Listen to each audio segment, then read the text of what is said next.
The views expressed on this channel are those of a senile, rambling old man on a mountain, so needless to say, your mileage may vary, so proceed with caution.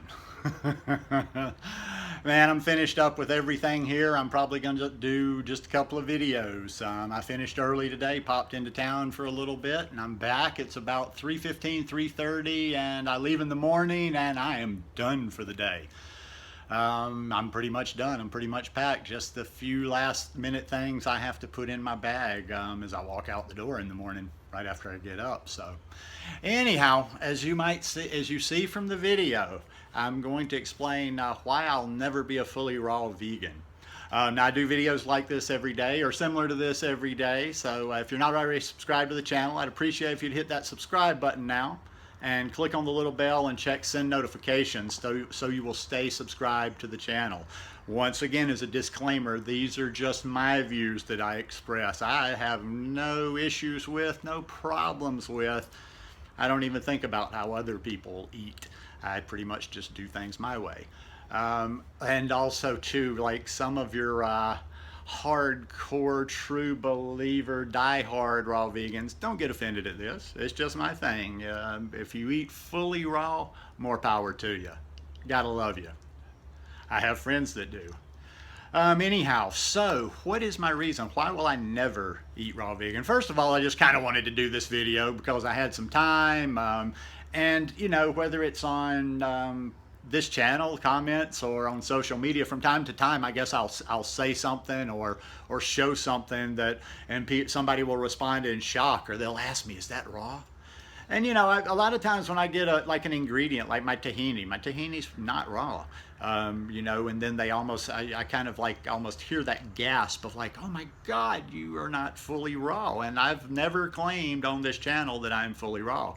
So what is the reason going to be? Should you get your pens out? Am I going to spit some really deep, hardcore science at you today to tell you why scientifically that I will never be a raw vegan? Nope.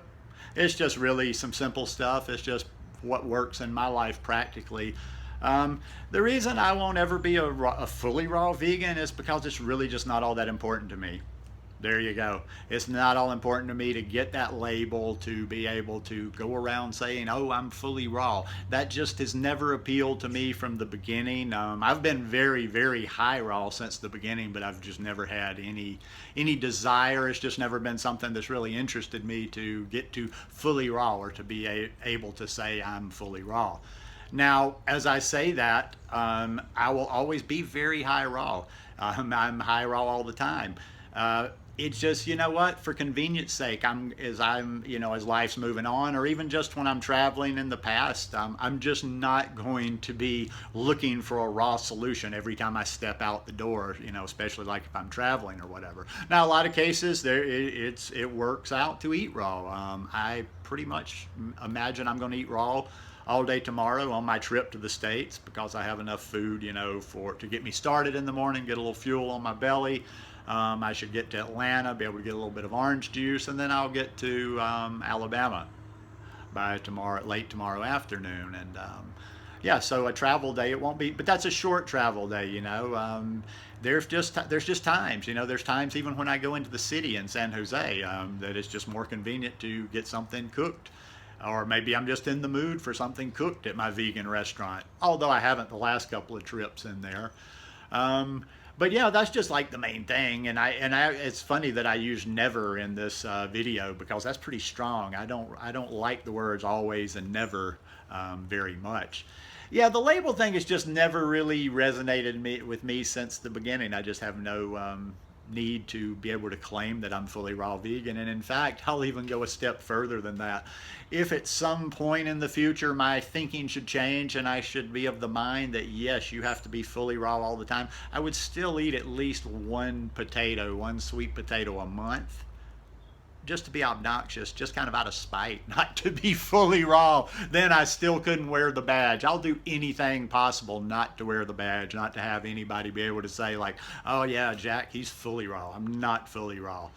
And like I say, I'll keep beating the point into the ground over and over because it's just not that important to me. Now, I guess, listen, like I said, this is just for me. I'm not like, there's a lot of people that I know that eat fully raw out there, and I admire them a lot. I respect them a lot. They choose to do that, and they choose to do it for their own reasons. Like some of the people that I've got in my mind as I'm saying that, they just decide they want to be fully raw. It works for them for whatever reasons, and I respect that. And the kind of people I'm talking about are not doing it so they can go around saying that they're fully raw. They don't even necessarily go harping on that all the time. Um, so yeah, I'm not trying to throw that under the bus. If you want to be fully raw, be fully raw. And you know, a lot of people talk about, and hey, maybe it's a valid point that they can't walk back and forth between the cooked world and the raw world.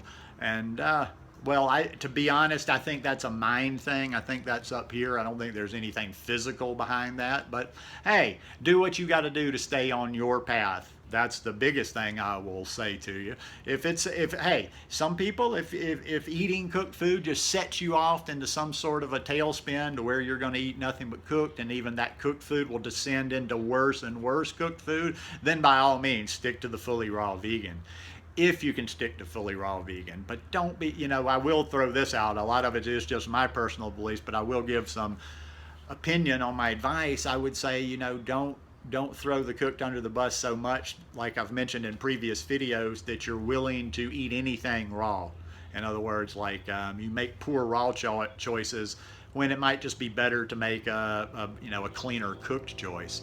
You know, I've mentioned that over and over and over and over again about these really super high fatty, full of nut raw dishes that people tend to that for some reason they seem to think they are on a healthier path than our people out there that are eating, you know, like really clean cooked food with no oils, with not adding a lot of fat to them, with not adding salt.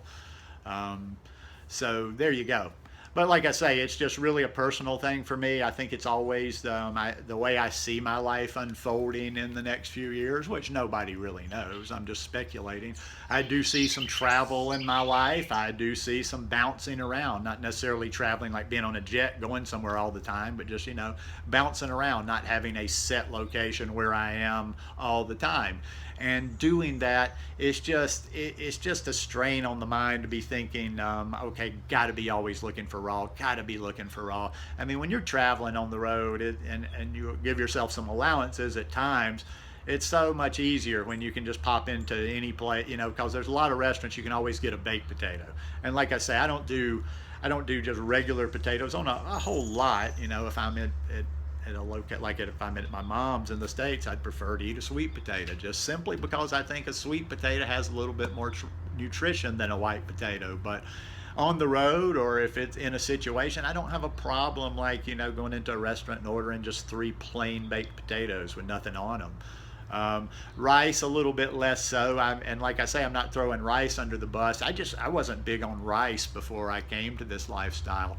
But I would eat rice in a pinch. I will eat rice in a pinch, although I can't tell you the last time I've eaten rice.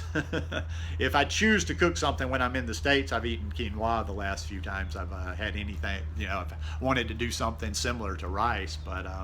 But yeah, in the end, like I say, and this is just for me, you're probably not going to ever see me be fully raw. You're definitely not going to ever see me do a preachy video where I preach to people that you've got to be fully raw, or, you know, cooked food is poison, or raw is law, or any of that kind of stuff like that. Because, you know, in the end, on this channel, I want to reach out to the widest audience possible. I want to really reach and affect as many people as possible. And you know, not that many people. Let's just be real about it. Even amongst the fully raw vegans, not that many people are going to come to and accept and be fully raw vegans. It's just not practical. It's just not going to happen. Not for the mass majority of people. I'm not saying it's not practical and it's not going to happen individually for people, but numbers. Most people, if we can get them to a plant-based lifestyle, we're doing great. And that's tough enough to get them to fully plant-based. So, you know, to be realistic with it all, to think that you're really going to bring a whole bunch of people to fully raw vegan. So I just kind of like the channel to be a little bit more relatable. I like to be upfront and transparent more than anything, and not have people that, hey, maybe that is your path of being fully raw vegan and following fully raw vegan. So I always want to be transparent.